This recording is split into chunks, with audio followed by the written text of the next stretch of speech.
The screech of jet engines echoed across the Nevada desert as Captain Maria Rodriguez taxied her A-10 Thunderbolt toward the flight line, the twin turbofans rumbling with their characteristic growl. At 34, she'd logged over 2,000 hours in the Warthog, more combat time than most pilots saw in their entire careers. But as she approached the main hangar complex at Nellis Air Force Base, she could already hear the snickers and comments from the F-22 Raptor pilots gathered near their gleaming stealth fighters. Major Jake Thompson, callsign Viper, stood with his arms crossed as he watched Maria's battle-scarred A-10 Lumber past his pristine Raptor.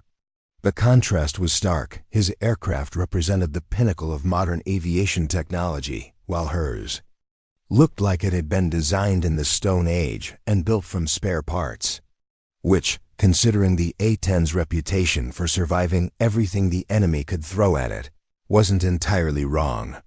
"Look at that flying museum piece," Thompson muttered to his wingman, Captain Ryan Mitchell.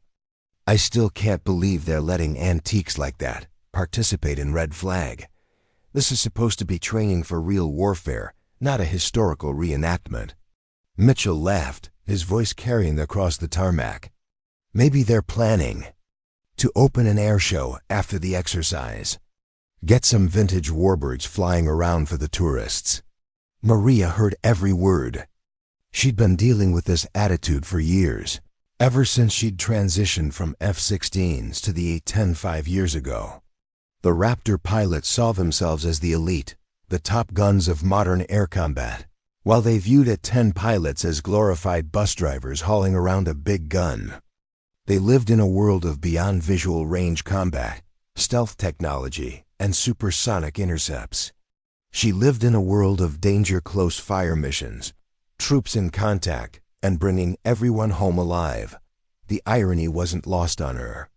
While they trained for the air-to-air combat scenarios that made for great movies, she'd spent the last decade providing close air support to ground forces in Afghanistan and Iraq. She'd seen real combat, real consequences, real soldiers bleeding out in the sand while calling desperately for air support.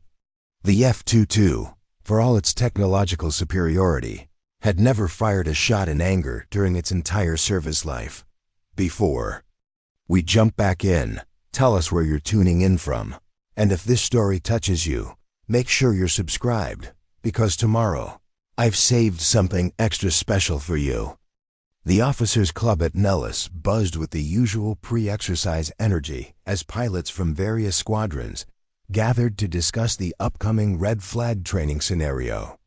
The Desert Wing Bar was packed with aviators from around the world, all preparing for 2 weeks of intensive combat training in the Nevada desert.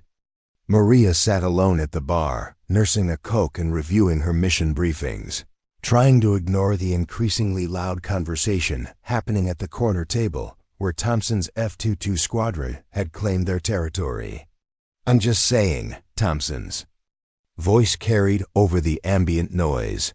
"Maybe it's time to retire these legacy platforms and focus resources on platforms that can actually survive in a modern threat environment." The A-10 was designed to fight Soviet tanks in Europe. That war never happened, and now we're stuck with an aircraft that's too slow, too vulnerable, and too outdated for contemporary operations. Captain Lisa Chun, an F-16 pilot from Shaw Air Force Base, looked uncomfortable with the direction of the conversation. The A-10 has proven itself pretty effectively in recent conflicts. Ground troops seem to love having them overhead. "That's because they don't understand modern warfare," Mitchell interjected, gesturing dismissively with his beer. "Close air support can be delivered by any platform with precision-guided munitions. You don't need a slow, vulnerable aircraft with a big gun when you can deliver the same effects from 30,000 feet with a GPS-guided bomb." Maria felt her jaw clench. She'd heard variations of this argument countless times, usually from pilots who'd never had to look into the eyes of a 19-year-old soldier whose unit was pinned down by enemy fire. There was a difference between delivering ordnance from altitude and providing the kind of persistent, Responsive support that ground forces needed when everything went sideways.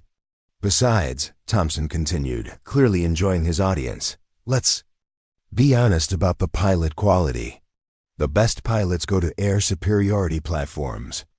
The A-10 gets what's left over pilots who couldn't hack it in real fighters. The comment hit Maria like a physical blow. She'd graduated third in her pilot training class and had been offered her choice of aircraft. She'd chosen the A-10. Not because she couldn't fly anything else, but because she wanted to make a difference where it mattered most. She'd turned down opportunities to transition to other platforms because she believed in the mission. The bartender, a retired Air Force Master Sergeant named Rodriguez, no relation, noticed Maria's expression and leaned over.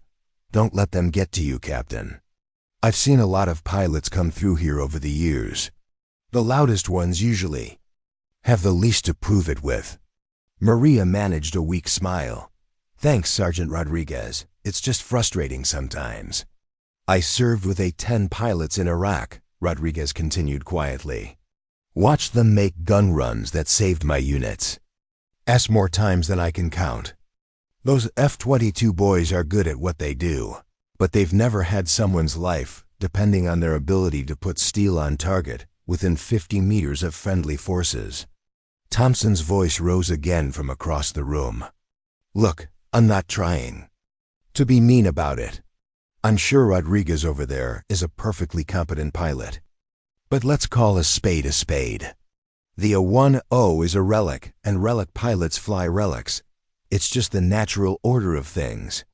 The comment drew nervous laughter from some of the other pilots, while others looked uncomfortable with the personal nature of the attack. Maria stood up from her bar stool, her movement creating a brief lull in the surrounding conversations. She walked over to Thompson's table, her presence commanding attention from the entire corner of the bar. Thompson looked up at her with a smirk that didn't quite hide his uncertainty about what was coming next. "Major Thompson," Maria said, her voice calm and professional despite the fire burning in her chest. "I've got over 2,000 hours in the A-10, including 6 combat deployments. I've delivered danger close fire support, conducted combat search and rescue missions, and provided overwatch for Special Operations Forces. I've brought every soldier I've ever been tasked to protect home alive." Thompson's smirk widened. "That's very impressive, Captain. But this is red flag, not Afghanistan. This is about surviving in a modern threat environment against near-peer adversaries. Your flying truck isn't going to cut it when the surface-to-air missiles start flying." Maria felt the eyes of every pilot in the bar, focused on their exchange. This was the moment she'd been dreading and anticipating for months, the public challenge to everything she represented as an A-10 pilot. "We'll see, Major," she said simply. "We'll see." The next morning brought the familiar pre-dawn routine of red flag preparation. Maria arrived at the Squadron Operations Center at 0500, her flight suit crisp despite the early hour. The massive electronic display boards showed the day's air tasking order, with dozens of aircraft from multiple nations preparing to engage in simulated combat over the Nevada Test and Training Range. The scope of red flag always impressed her F-22 Raptors, F-35 Lightning Eyes, F-16 Fighting Falcons, European Typhoons, and her own A-10 Thunderbolts would all participate in scenarios designed to replicate the most challenging aspects of modern warfare. Lieutenant Colonel Patricia Hayes, the 75th Fighter Squadron Commander, stood at the front of the briefing room addressing her A-10 pilots.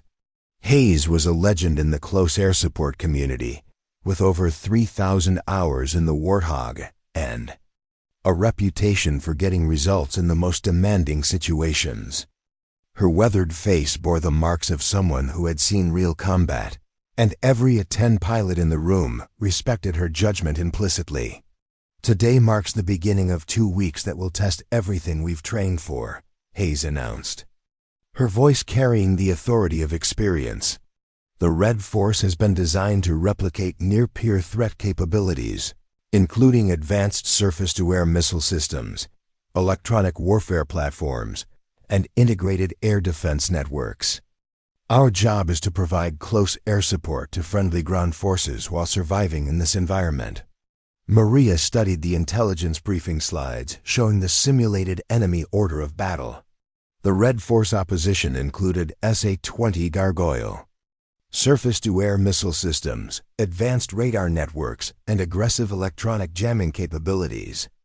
It was designed to push every aircraft and pilot to their limits, forcing them to operate in conditions that closely approximated what they might face in a real conflict with a technologically advanced adversary. The F-22 and F-35 squadrons will be responsible for achieving air superiority and suppressing enemy air defenses, Hayes continued. Once they've cleared the way, we'll be tasked with providing close air support to ground forces engaged in high-intensity combat operations. The scenarios are designed to be as realistic as possible, which means things will get complicated quickly. Captain David Martinez, Maria's wingman, leaned over and whispered, "Think the Raptor boys will actually clear the way for us, or will they be too busy posing for cameras?" Maria suppressed a smile. Martinez had been her wingman for 2 years, and his dry sense of humor helped diffuse tension during the most stressful moments. He was also one of the best A-10 pilots she'd ever flown with, capable of putting ordnance exactly where it needed to go under any conditions. "They'll do their job," Maria whispered back. "The question is whether they'll respect us for doing ours."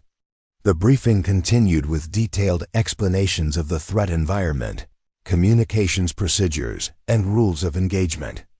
Every aspect of Red Flag was designed to be as realistic as possible while maintaining safety, which meant that pilots would be pushed to their limits while sophisticated computer systems tracked their performance and simulated the effects of enemy action. After the squadron briefing, Maria walked to the Joint Operations Center for the overall mission brief. The massive amphitheater-style room was filled with pilots from all participating units, creating a sea of different flight suits and national patches. She found a seat toward the back and noticed Thompson and his F-22 squadron sitting in the front rows, their posture radiating confidence and superiority. Colonel Robert Chun, the Red Flag mission commander, took the podium and began outlining the day's scenario. Today's mission simulates a large-scale assault against a heavily defended target complex.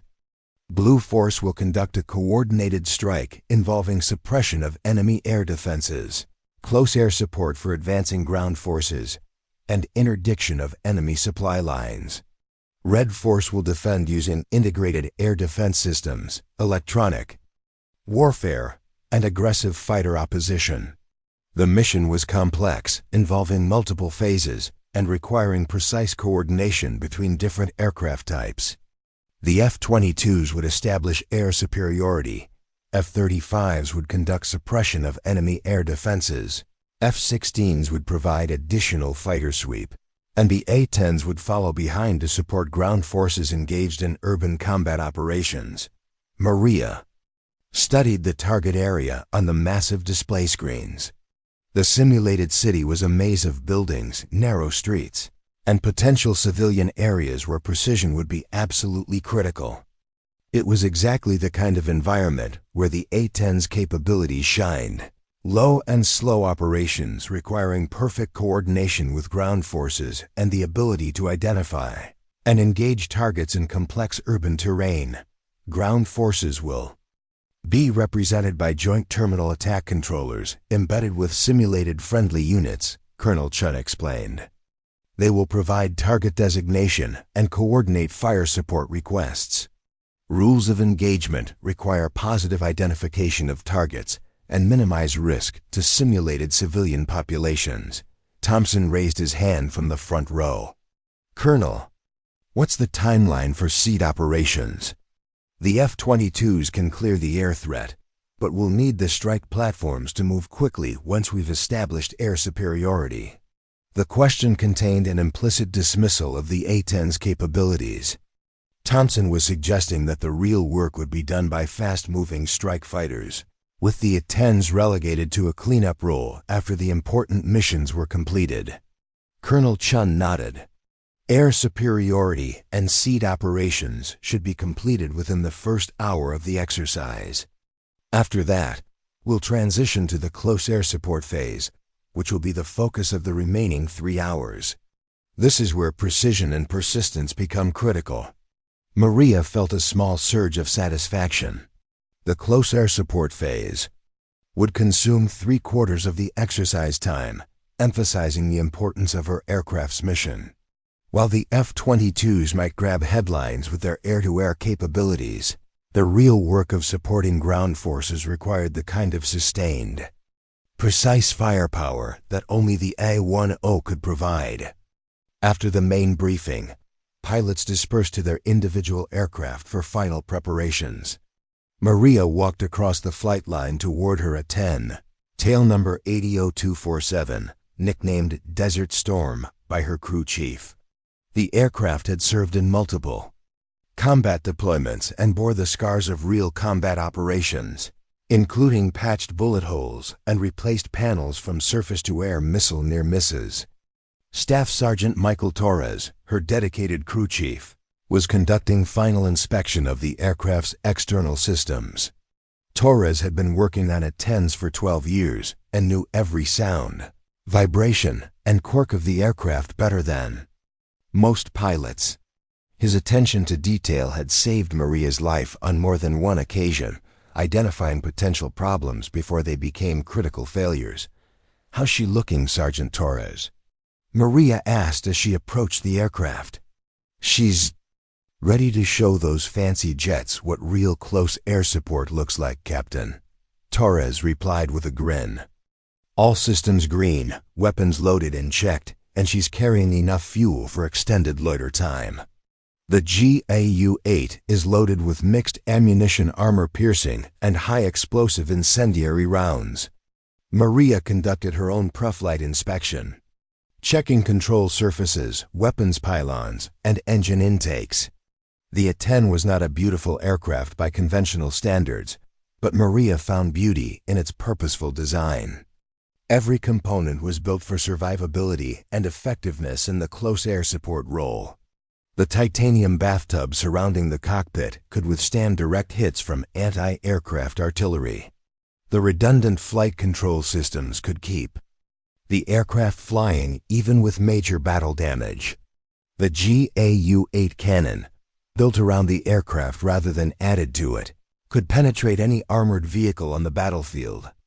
As she completed her inspection, Maria noticed Thompson and Mitchell walking past her aircraft toward their F-22s. Thompson made a point of examining her A-10 with exaggerated interest, as if studying a museum exhibit. "Impressive bird, Rodriguez," Thompson called out. "I bet she was something special back in 1972. The A-10 first flew in 1972. Maria replied evenly. But this particular aircraft was manufactured in 1980 and has been continuously upgraded with modern avionics, targeting systems, and weapons capabilities.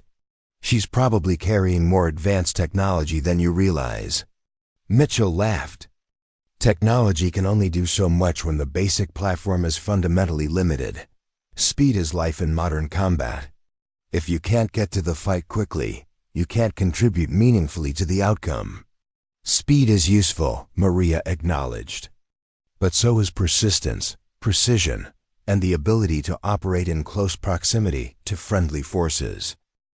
Preparing and narrating this story took us a lot of time, so if you are enjoying it, subscribe to our channel. It means a lot to us. Now back to the story. Different missions require different capabilities. Thompson shook his head dismissively. "Look, I'm sure you're a competent pilot, Rodriguez. But let's be realistic about what we're dealing with today. This exercise is designed to simulate high-intensity conflict against a near-peer adversary. Your aircraft was designed for a different kind of war against a different kind of enemy. When the surface-to-air missiles start flying and the electronic warfare kicks in, your slow, non-stealth platform is going to be a liability rather than an asset. The comment stung because it contained elements of truth. The A-10 was vulnerable to sophisticated air defense systems, and its lack of stealth characteristics made it detectable to modern radar systems. But Maria also knew that the aircraft's strengths, its ability to operate from austere airfields, its resistance to battle damage, and its precise delivery of firepower, remained relevant in many combat scenarios. "We'll see how it plays out, Major," Maria said simply. As Thompson and Mitchell continued toward their aircraft, Maria heard Thompson's voice carry back across the flight line. "I almost feel bad for her. She's about to learn a hard lesson about the realities of modern warfare." Maria climbed into her cockpit and began the familiar ritual of system startup and pre-flight checks. The A-10's cockpit was cramped compared to newer fighters, but every switch and display was positioned exactly where she needed it. After thousands of hours in the aircraft, the cockpit felt like a natural extension of her body. The radio crackled to life with the familiar voice of the air traffic control tower. "All red flag participants, this is Nellis Tower. Weather is clear, winds calm, visibility unlimited. Red flag 23-3 is authorized to commence operations." Maria felt the familiar surge of adrenaline that preceded every mission. Despite Thompson's dismissive attitude and the challenges facing her aircraft in the modern threat environment, she was confident in her abilities and her aircraft's capabilities. The A-10 had survived every attempt to retire it precisely because it remained uniquely effective at missions that no other aircraft could perform as well. As she taxied toward the runway, Maria looked across the flight line at the impressive array of modern fighters preparing for the exercise. Each aircraft represented the pinnacle of its nation's aerospace technology, and the pilots flying them were among the best in the world. But she also knew that when ground forces needed close air support in the most demanding conditions, they called for the A-10. Today would be an opportunity to demonstrate that experience. Precision and dedication could overcome technological limitations. The question wasn't whether her aircraft was as advanced as the F-22. It clearly wasn't. The question was whether her unique capabilities would prove essential when the mission demanded them. The Nevada sun blazed overhead as Maria completed her engine start procedures, the twin General Electric TF-34 turbofans spooling up with their distinctive whistle. Around her, the most advanced fighter aircraft in the world were preparing for combat, their sleek forms shimmering in the desert heat. The contrast between her utilitarian A-10 and the graceful lines of the F-22 Raptors couldn't have been more stark. But Maria had long ago stopped caring about appearances. Her headset crackled with the voice of Captain Jennifer Walsh, the Joint Terminal Attack Controller, who would be coordinating today's close air support missions from a simulated forward operating base. Walsh was an Air Force combat controller with multiple deployments, and her reputation for maintaining situational awareness in chaotic environments was legendary among A-10 pilots. "Hog 1-1, this is Nail 7-7, Walsh's voice came through clearly despite the simulated electronic jamming that was part of the exercise. "I've got your frequency and I'm tracking your position. Be advised we're expecting heavy contact with Red Force ground units once the air superiority phase is complete." "Nail 7-7, Hog 1-1 copies," Maria replied, using her callsign, derived from the A-10's nickname. "We're loaded with mixed ordnance and ready to provide extended support. What's the tactical situation looking like?" "Blue Force ground elements are staged approximately 20 clicks south of the target area," Walsh explained. "Red Force has defensive positions throughout the urban complex with armor, anti-aircraft systems, and dismounted infantry. Intelligence indicates they've got mobile SAM sites that have been causing problems for reconnaissance platforms." Maria absorbed the tactical picture while monitoring the progress of the air superiority phase on her radio. The F-22s had achieved their initial objectives with typical efficiency, their beyond visual range missiles eliminating Red Force fighters before the enemy aircraft could even detect the Raptor's presence. Thompson's voice dominated the radio. Frequency, coordinating his formation with the precision of someone accustomed to complete air dominance. Raptor lead has splashed 2. Red Force fighters are off the board. Thompson's transmission carried the satisfaction of a successful mission. Area of operations is clear for follow-on forces. Recommend expedited transition to strike phase. The F-35 Lightning I is followed up with suppression of enemy air defenses. Their advanced sensors identifying and engaging simulated surface-to-air missile sites with precision-guided munitions. Within 30 minutes of the exercise start, Blue Force had achieved the air superiority and SEAD objectives that were prerequisites for the close air support phase. All Blue Force air assets. This is red flag control. The exercise director's voice came over the coordination frequency. Phase 1 objectives complete. Transition to Phase 2, close air support operations, is authorized. Ground forces are beginning their advance. Maria felt her pulse quicken.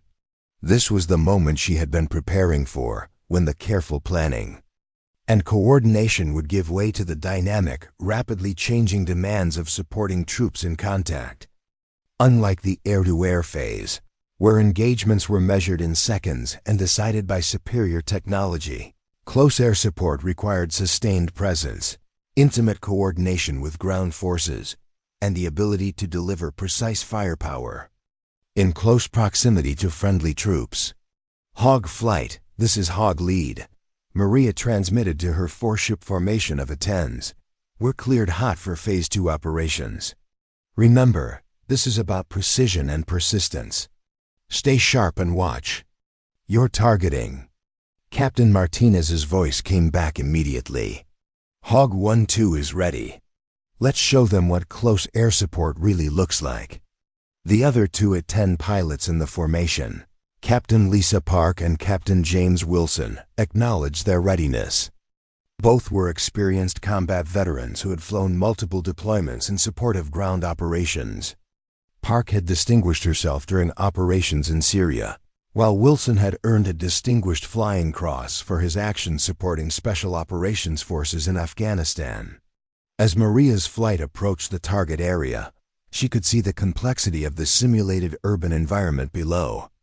The mock city stretched across several square miles of Nevada desert, with realistic building facades, street patterns, and defensive positions that would challenge even the most experienced pilots.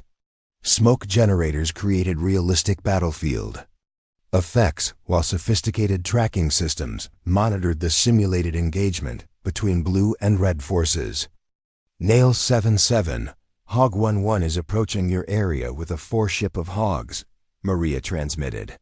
We're carrying mixed ordnance and have approximately 4 hours of station time available. Outstanding news, Hog 1-1, Walsh replied, her voice already showing signs of stress as the ground battle intensified. I've got troops in contact in Grid Square, Mike. Victor 234,567, Red Force. Armor is engaging our advance elements, and we need immediate fire support. Maria rolled her aircraft into a banking turn, orienting toward the designated grid coordinates while scanning for the distinctive signatures that would indicate the location of both friendly and enemy forces. The A-10's targeting pod provided detailed imagery of the battlefield below, but positive identification of targets required careful analysis and coordination with ground controllers.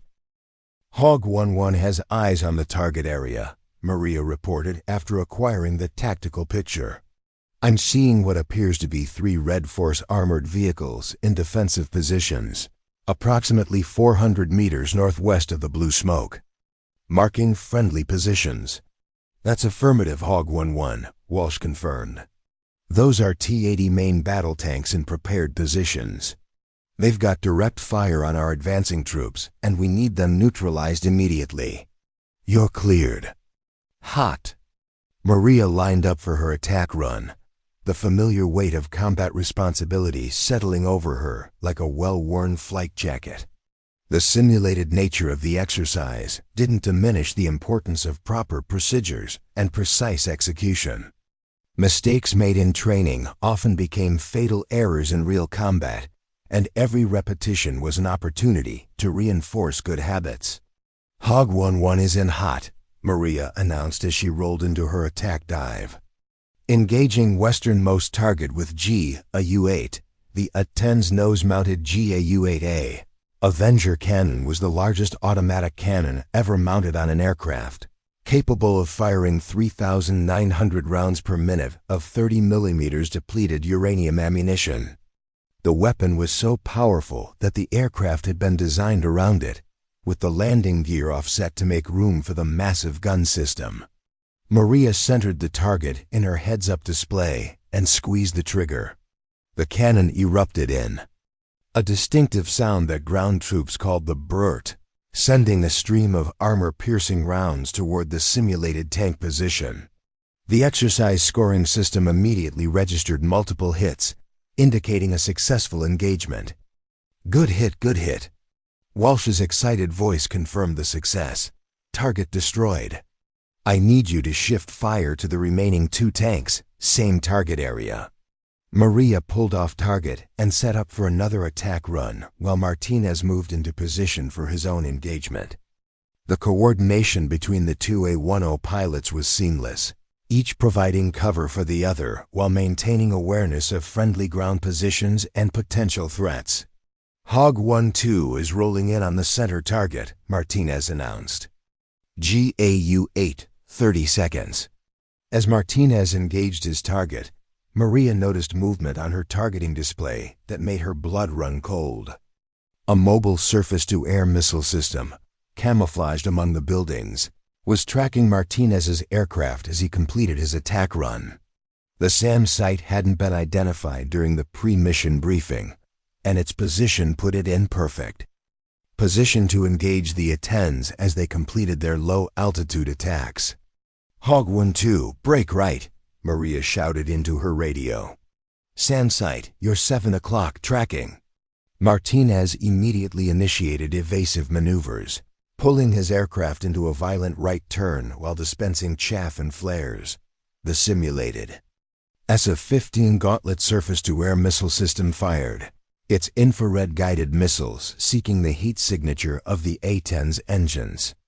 The exercise scoring system tracked the engagement with sophisticated computer modeling, taking into account factors like missile performance, aircraft maneuverability, and countermeasures effectiveness. For several tense seconds, the outcome remained uncertain as Martinez fought to evade the simulated missiles. Hog 1-2 is clean, Martinez finally reported, his voice tight with adrenaline. SAM missed, but that was way too close. Maria was already maneuvering to engage the surface-to-air missile site that had threatened her wingmen. The mobile SAM system represented exactly the kind of threat that critics claimed made the A-10 obsolete in modern warfare. But Maria knew that every aircraft in the inventory was vulnerable to surface-to-air missiles. The key was using proper tactics and taking advantage of the A-10's unique survivability features. Hog 1-1 is engaging SAM site with Maverick, Maria announced, selecting one of her GM-65 Maverick missiles. The fire-and-forget weapon was perfect for engaging armored targets like the simulated SA-15 system. She locked up the target with her missile's infrared seeker and fired. The Maverick streaked toward its target with unerring accuracy, scoring a direct hit that would have destroyed the SAM system in actual combat. Outstanding shot, Hog 1-1. Walsh's voice carried genuine admiration. That SAM site has been causing problems all morning. You've just made life a lot easier for everyone. The successful engagement of the mobile SAM highlighted one of the A-10's most important but least publicized capabilities. While the aircraft was indeed vulnerable to sophisticated air defense systems, its varied weapons load and precision targeting systems made it highly effective at neutralizing those same threats when properly employed. As the exercise continued, Maria's formation settled into the rhythm of sustained close air support operations. Unlike the brief, high-speed engagements that characterized air-to-air combat, close air support required patience, precision, and constant communication with ground forces. The A-10s orbited overhead, ready to respond immediately to calls for fire support while maintaining awareness of the evolving tactical situation. All Blue Force air assets, be advised that Red Force is counterattacking with armor, the exercise controller announced. Expect increased surface-to-air missile activity and aggressive maneuvering by ground targets. The tempo of operations increased dramatically as Red Force launched their simulated counteroffensive. Ground controllers called for fire support against multiple targets simultaneously, requiring careful coordination between the A-10 pilots to ensure effective coverage without duplication of effort. Over the radio, Maria could hear Thompson's F-22 formation coordinating their activities from high altitude. The Raptors were providing overwatch against potential Red Force air threats, but their weapons load and high operating altitude made them unsuitable for the kind of precision close air support that ground forces were requesting. "This is interesting," she heard Thompson comment over the radio. "The ground battle is really heating up down there. Looks like the A-10s are earning their keep today." The comment was delivered in a tone that suggested surprise, as if Thompson hadn't expected the A-10s to make a meaningful contribution to the exercise. Maria felt a flash of irritation, but pushed it aside, focusing on the mission at hand rather than inter-service rivalry. "Nail 77, Hog 11, Maria transmitted. "What's the status on resupply for Blue Force ground elements? We're seeing heavy resistance, and it looks like they might need sustained support. Hog 11, ground commanders are reporting that the counterattack is more intense than expected," Walsh replied. "They're requesting extended air support for at least another 2 hours. Can your formation maintain station?" Maria checked her fuel gauge and calculated her remaining station time. The A-10's excellent fuel efficiency and large fuel capacity gave it endurance that most other fighters couldn't match, allowing for the kind of persistent presence that ground forces needed during extended engagements. "Affirmative, Nail 77. Hog flight can maintain station for another 2.5 hours. We've got plenty of ordnance remaining, and fuel is not an issue." The capability to provide sustained support was exactly what set the A-10 apart from faster, more technologically advanced fighters. While an F-22 or F-35 might be able to deliver ordnance more quickly, they couldn't maintain presence over the battlefield for hours at a time, ready to respond immediately to changing tactical requirements. As the afternoon sun began to cast long shadows across the Nevada desert, Maria reflected on the complexity of the day's operations. The exercise had demonstrated both the capabilities and limitations of different aircraft types, but it had also shown that mission requirements often determined which platform was most valuable in any given situation. The radio chatter from ground controllers continued to emphasize the importance of persistent, precise fire support. It was exactly the kind of mission that the I-10 had been designed for, and exactly the kind of capability that would be lost if the aircraft were retired in favor of more technologically advanced but less specialized platforms. The afternoon heat shimmered off the desert floor as Maria monitored her instruments, watching fuel consumption and weapon status while maintaining her orbit over the simulated battlefield. The exercise had evolved into something more complex than anyone had anticipated, with Red Force demonstrating tactical innovations that pushed Blue Force air and ground assets to their limits. What had started as a routine training scenario was becoming a comprehensive test of doctrine, equipment, and pilot skill. "All Blue Force assets, this is Red Flag Control," the exercise director's voice cut through the radio chatter. "Red Force has introduced a new tactical element. Intelligence indicates they have deployed man-portable air defense systems throughout the urban area. These manpads represent a significant threat to low-altitude operations, Maria felt her stomach tighten. Man-portable air defense systems, or MANPADS, were shoulder-fired surface-to-air missiles that could be operated by individual soldiers. They were relatively short-range but extremely difficult to detect and could be positioned anywhere within the combat zone. For an aircraft that operated at low altitude like the A-10, they represented a serious threat that required constant vigilance and tactical adaptation. Flight, did you copy that transmission? Martinez's voice carried concern over their discrete frequency.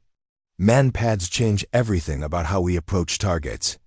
Roger that, Hog 1-2, Maria replied, already adjusting her tactical approach. We'll need to vary our attack profiles and use maximum standoff range for weapons delivery. No more than 2 passes on any target area. The introduction of MANPAD's threat forced Maria to reconsider every aspect of her tactical approach. The A-10's typical attack profile involved relatively low-altitude approaches that maximized the accuracy of the GAU-8 cannon and allowed for precise target identification. With shoulder-fired missiles in the area, those same attack profiles became potentially suicidal. Captain Park's voice joined the discussion. Hog 1-3 has an idea. What if we use the terrain masking to approach targets from unexpected angles? The MANPADS operators will be expecting us to attack from the same directions we've been using. Good thinking, Hog 1-3, Maria acknowledged. Hog 1-4, what's your take on standoff weapons employment? Captain Wilson responded. Immediately. We've got Mavericks that can engage from outside MANPADS range, but our cannon runs will require different tactics. Maybe higher approach angles with steeper dive attacks to minimize exposure time. The tactical discussion was interrupted by an urgent call from Walsh. All Hog assets, this is Nail 77. I've got troops in heavy contact in Grid Square. November Whiskey 400, 45,789. Multiple Red Force. VEHICLES are engaging Blue Force dismounts who are trapped in a building complex. They need immediate fire support, but be advised the area is crawling with MANPADS. Maria studied her moving map display, identifying the location Walsh had designated. The target area was in the heart of the urban complex, surrounded by multi-story buildings that would provide perfect concealment for shoulder-fired missile operators. Approaching the target would require flying through a gauntlet of potential threats, but the alternative was allowing friendly forces to be overrun. Nail 77, Hog 1-1 understands the threat level, Maria transmitted. Can you provide specific locations for the friendlies that need support? Hog 1-1, Blue Force elements are in the large white building on the eastern side of the square. Walsh replied, her voice betraying increasing stress as the tactical situation deteriorated. Red Force armor is approaching from the west and south. The troops are requesting danger close fire support inside of 100 meters from their position. Danger close fire support represented the most challenging mission an A-10 pilot could face. It required delivering lethal ordnance within 100 meters of friendly forces, demanding absolute precision and perfect coordination with ground controllers. The margin for error was essentially zero, and the consequences of a mistake could be catastrophic. Hog 1-2, you copy that? Maria asked her wingman. Roger, lead. Danger close with MANPADS in the area. Just another day at the office, Martinez replied with the dark humor that helped combat pilots cope with extreme stress. Maria began her approach to the target area, using a circuitous route that took advantage of terrain features and building shadows to mask her aircraft's approach. The A-10's relatively quiet engines and drab camouflage scheme made it less detectable than brighter, noisier fighters, but against alert MANPADS operators, stealth was a relative concept. Hog 1-1 is 3 minutes out, Maria reported. I need confirmation on friendly positions and positive identification of targets before I'm cleared to engage. Stand by, Hog 1-1, Walsh replied. I'm coordinating with ground elements to mark their position. Maria used the delay to study the target area through her targeting pod, looking for signs of enemy vehicles and potential man-pads positions. The urban environment was a maze of shadows and hiding places, any one of which could conceal a deadly surface-to-air missile operator waiting for an aircraft to come within range. Hog 1-1, this is Nail 7-7. Walsh's voice carried urgency.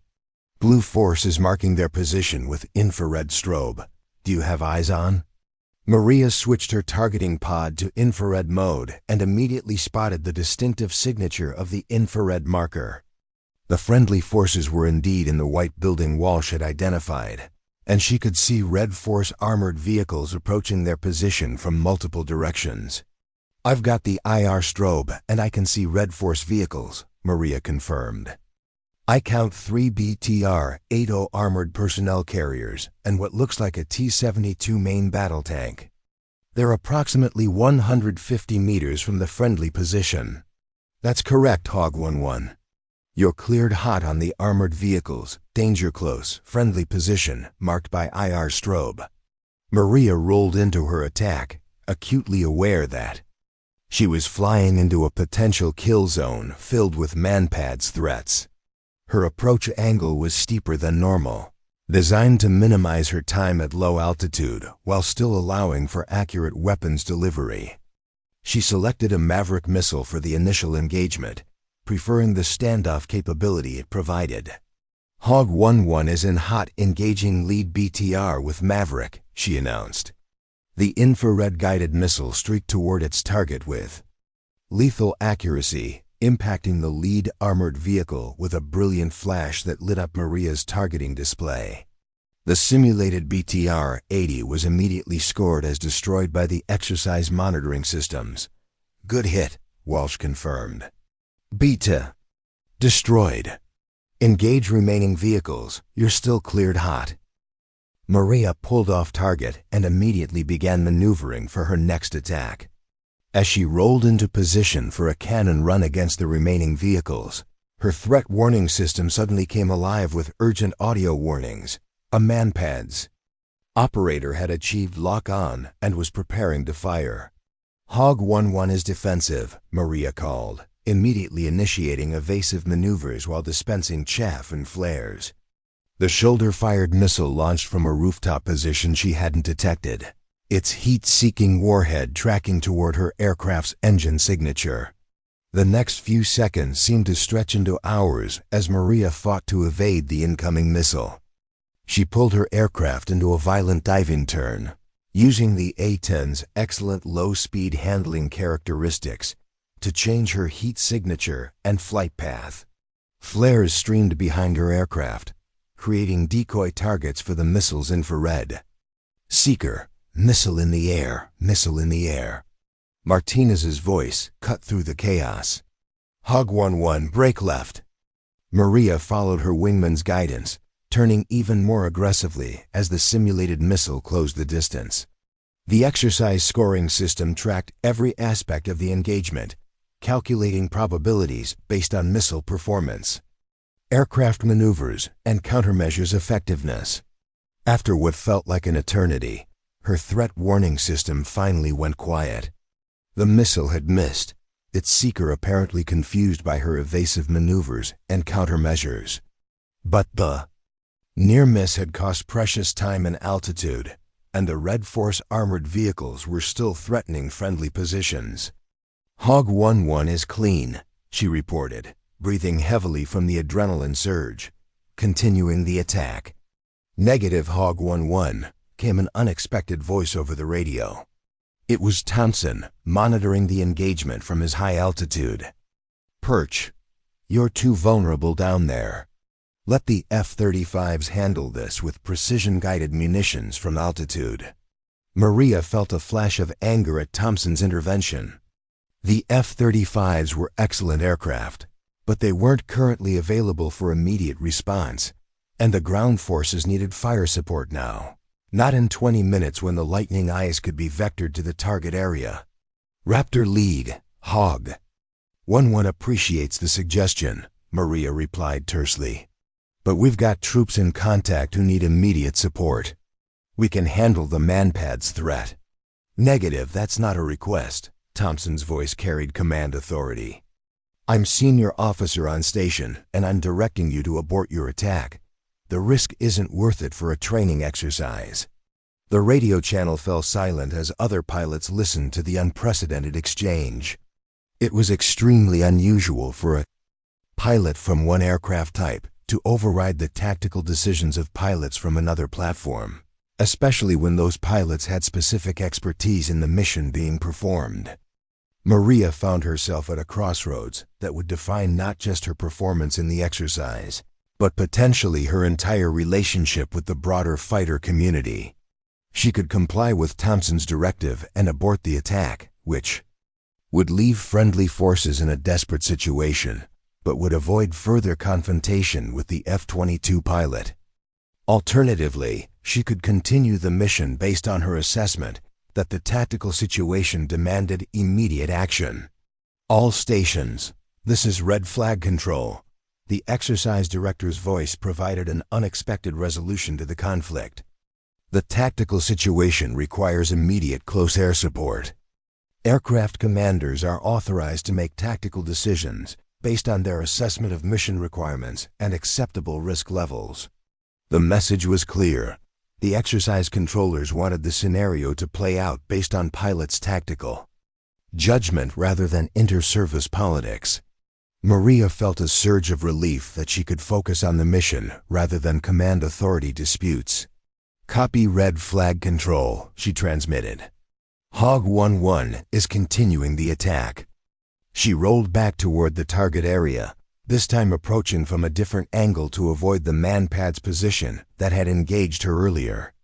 Her targeting pod quickly reacquired the remaining Red Force vehicles, which had continued advancing toward the friendly positions during the brief interruption.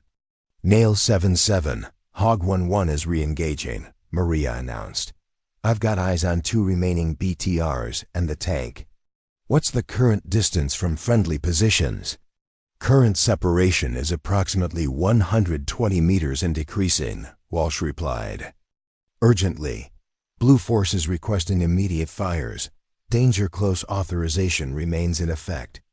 Maria lined up for a GU-8 cannon run, accepting the increased risk in exchange for the precision that only the 30mm cannon could provide at such close range to friendly forces.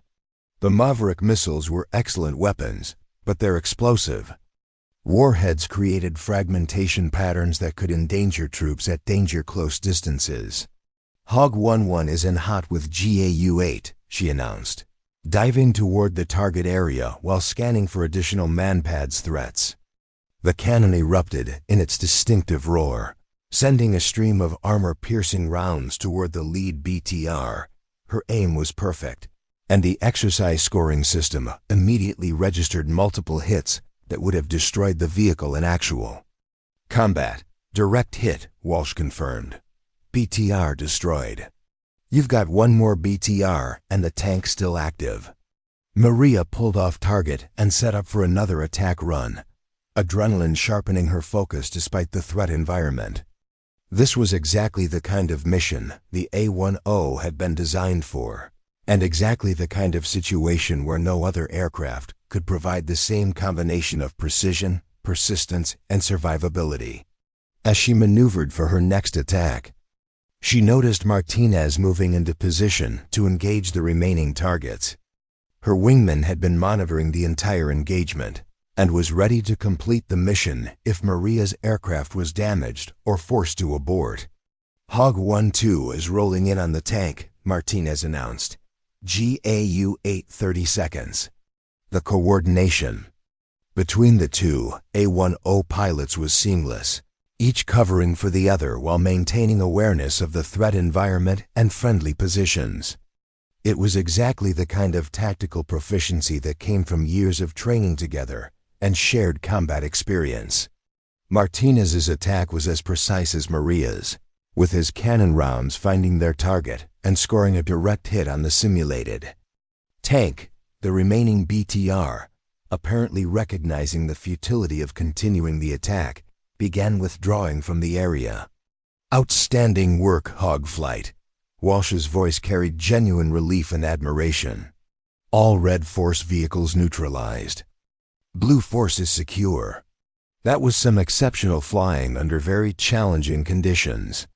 Maria felt the familiar satisfaction of a successful close air support mission, but she was also aware that the engagement had highlighted fundamental questions about aircraft employment and tactical decision-making. The mission had succeeded, but only because she had been willing to accept risks that other pilots considered unacceptable. Over the radio, she could hear Thompson's voice coordinating with other F-22 pilots, but his tone seemed different now, less dismissive and more thoughtful.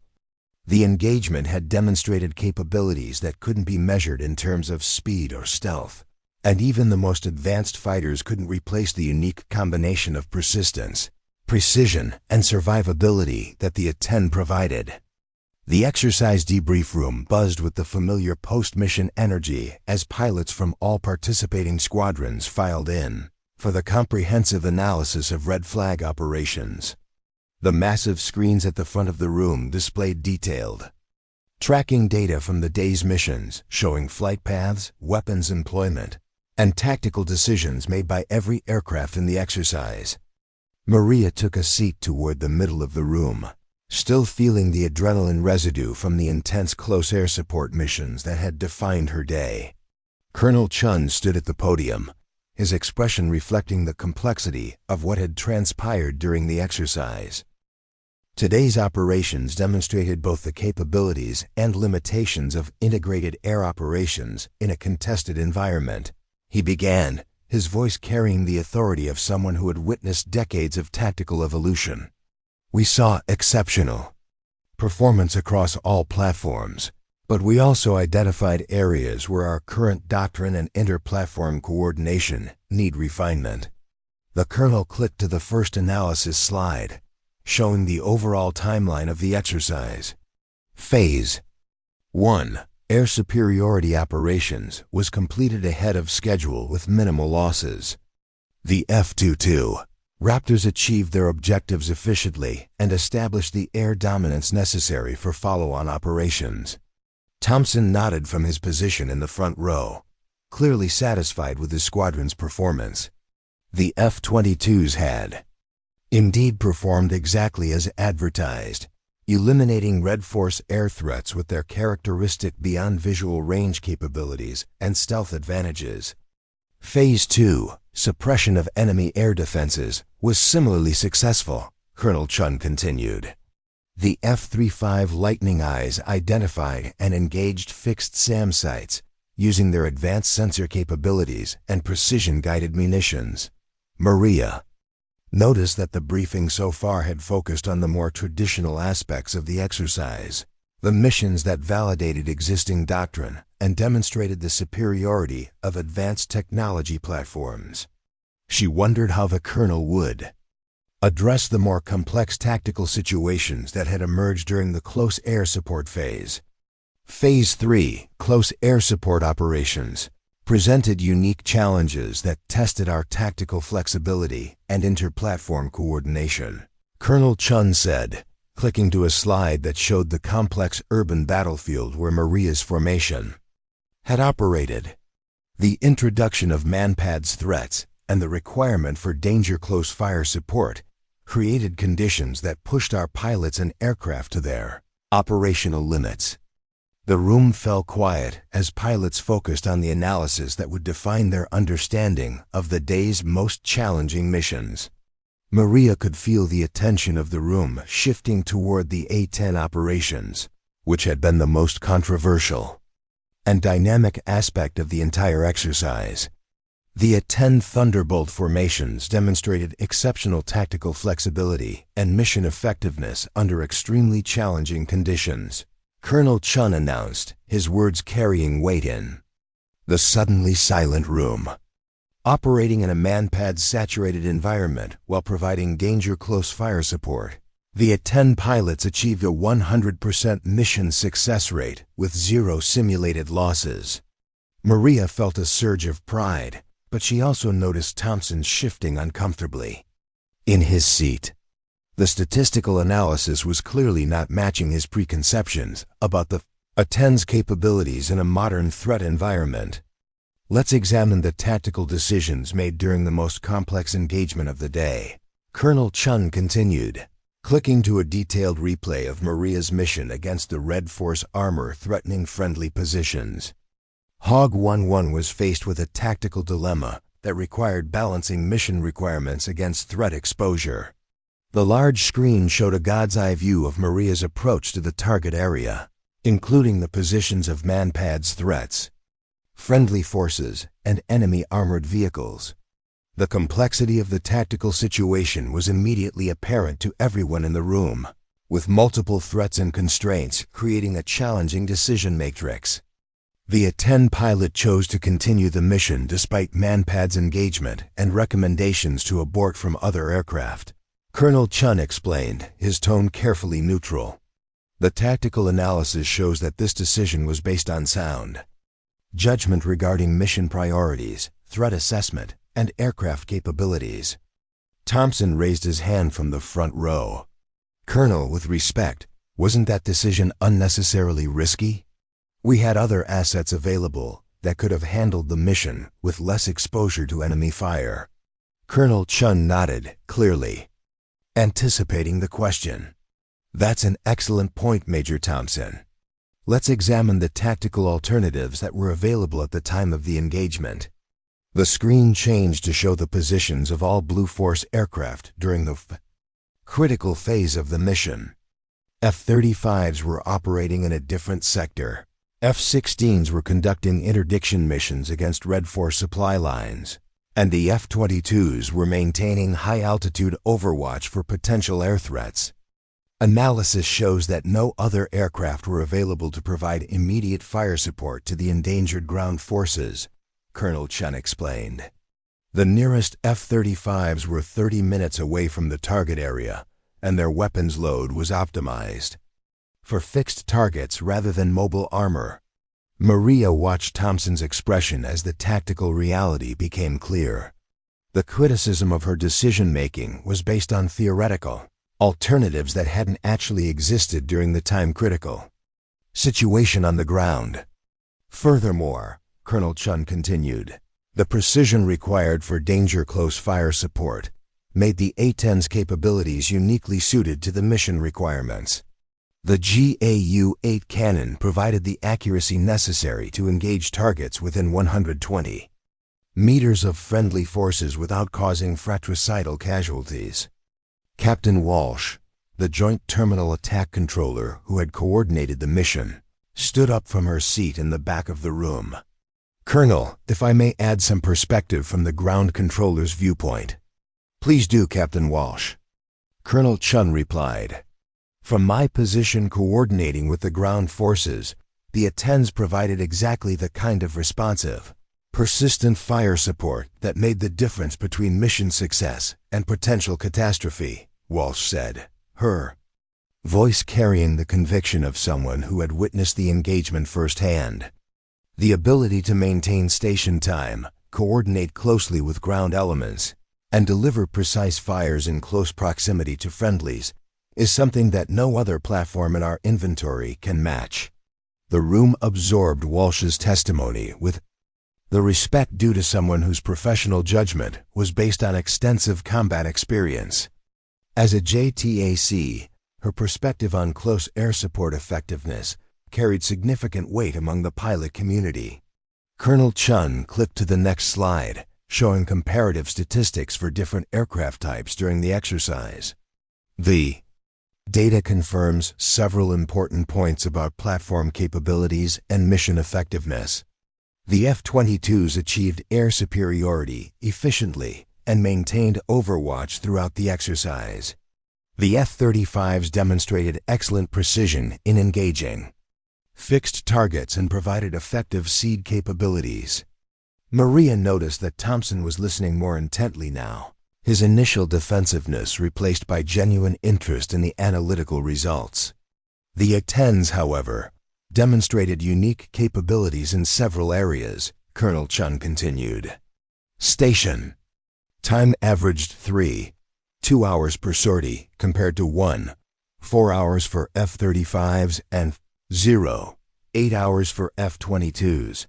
Weapons accuracy in danger-close scenarios was 95% for A-10s, compared to 78% for other platforms.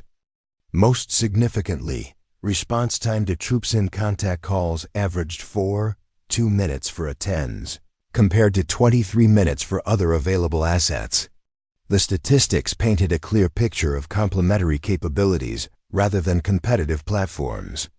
Each aircraft type had demonstrated excellence in its primary mission area, but the A-10 had proven uniquely effective in the sustained, close air support role that had dominated the latter phases of the exercise.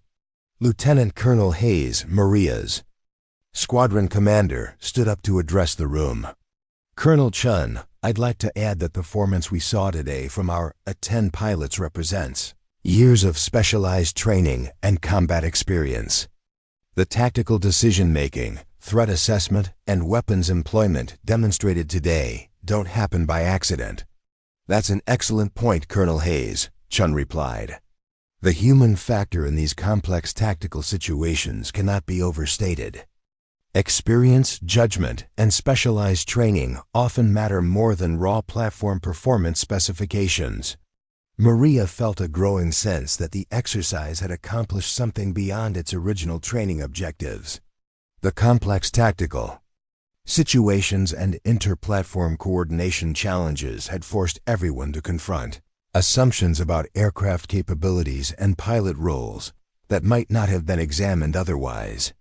Thompson raised his hand again, his demeanor noticeably different from his earlier confrontational approach. "Colonel, I have to admit that today's exercise has changed my perspective on several issues. The A-10 operations we observed demonstrated capabilities that I hadn't fully appreciated before. The admission created a noticeable shift in the room's atmosphere." Thompson's willingness to acknowledge the effectiveness of the A-10 operations represented a significant evolution in his thinking, particularly given his previous dismissive attitude toward the aircraft and its pilots. "Major Thompson, would you care to elaborate on that?" Colonel Chun asked. Thompson stood up, clearly uncomfortable but committed to his statement. "I've spent my career focused on air superiority missions and beyond visual range combat. Those missions require different capabilities and tactical approaches than what we saw today during the close air support phase." He paused, gathering his thoughts before continuing.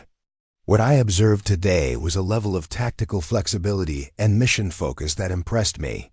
The A-10 pilots operated effectively in threat environments that I had assumed would be prohibitive for their aircraft type." Maria felt a mixture of surprise and respect for Thompson's professional honesty. It took significant integrity for a pilot to publicly acknowledge that his previous assessments had been incomplete or incorrect. "I think today's exercise demonstrates that different missions require different capabilities," Thompson continued. "The F-22 is unmatched in air-to-air combat, but that doesn't mean it's the best platform for every mission. The A-10 pilots showed that experience and specialized capabilities can overcome technological limitations when applied to appropriate mission sets." The room erupted in applause, not for Thompson personally, but for the professional maturity he had demonstrated in acknowledging the contributions of pilots from different communities.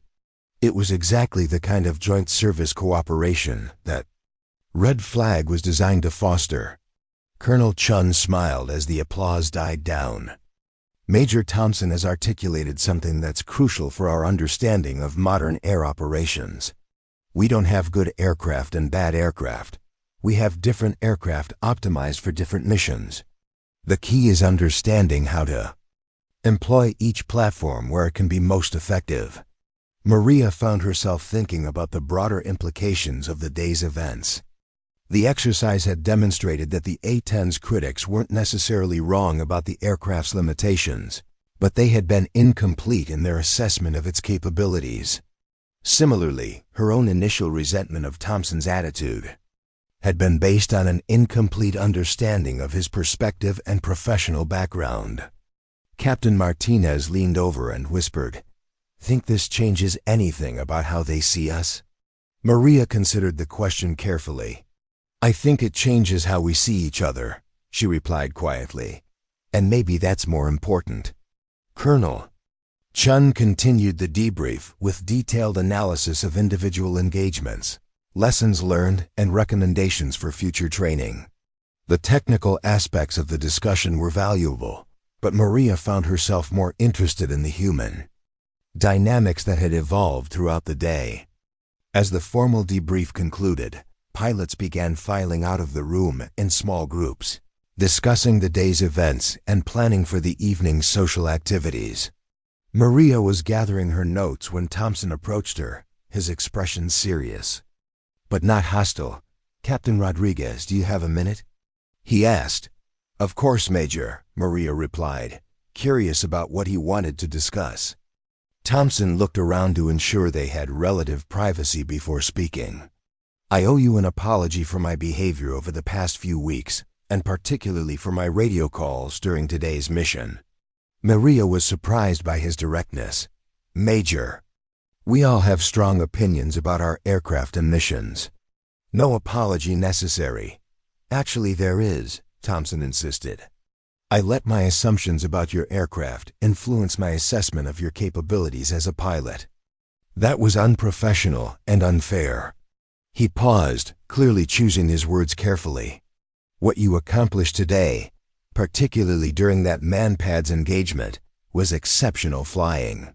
I wouldn't have attempted that mission in my aircraft, and I shouldn't have assumed that meant it was impossible in yours." Maria felt her respect for Thompson increasing significantly. "Major, different aircraft have different capabilities. Your F-22 can do things my A-10 never could, and apparently my A-10 can do things that surprised both of us." "That's exactly right," Thompson agreed. "I think I fell into the trap of believing that newer technology automatically meant better capabilities for every mission. Today showed me that's not always true." They walked together toward the exit, their conversation continuing as other pilots streamed around them. Maria found herself genuinely liking Thompson now that his defensive arrogance had been replaced by professional curiosity. "Can I ask you something?" Thompson said as they reached the door. "When you were taking fire from that man-pads, what was going through your mind? How did you decide to continue the attack?" Maria thought about the question, trying to articulate the decision-making process that had occurred in seconds during the heat of combat. "I was thinking about the soldiers on the ground who needed help," she said finally. "Everything else, the threats, the criticism, even my own safety, became secondary to that mission requirement." Thompson nodded slowly. "That's what I thought. And that's something they can't teach in flight school or simulate in training. That kind of mission focus comes from experience and character." As they exited the building into the warm Nevada evening, Maria felt that something fundamental had changed in her relationship, not just with Thompson, but with her place in the broader Air Force community. The exercise had demonstrated that she and her aircraft had unique value, and that recognition from peers like Thompson meant more than any official commendation. "Major, would you like to join some of us for dinner?" Maria asked. "I think the A-10 guys and the F-22 guys might have more to learn from each other."